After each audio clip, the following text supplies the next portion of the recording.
Thanks for joining me for another Outlaw Pulpit right here on Sanctuary International Matrix. And you know what's really cool is that we are broadcasting now on Twitch, YouTube, and Facebook all at the same time. So if you have questions during this show, feel free to comment.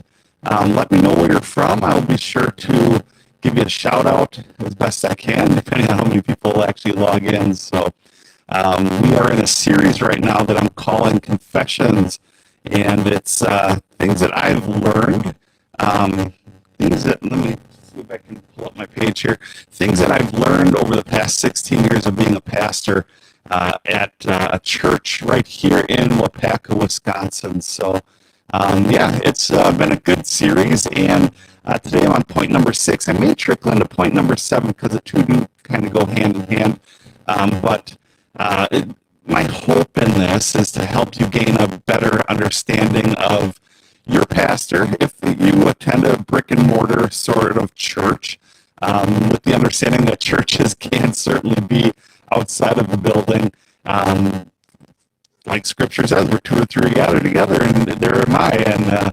And so that's kind of the hope of this podcast, that you will help. It'll help you gain a better understanding, but it also is good for the business community as well.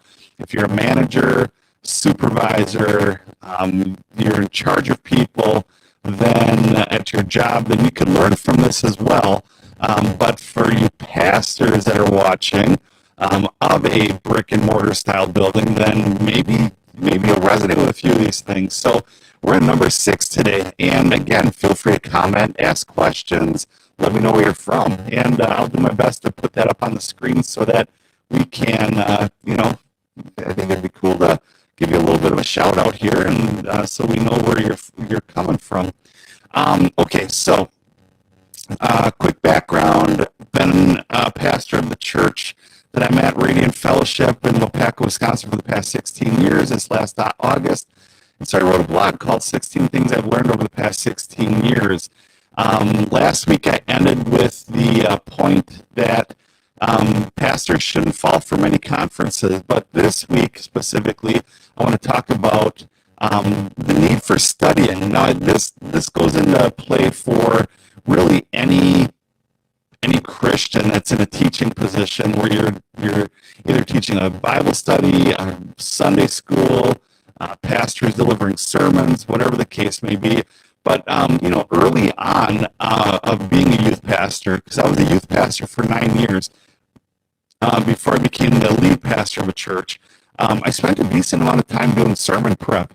It always aggravated me, the pastors that would say, I'm proud of my, apparently I sound like a choppy and like a robot.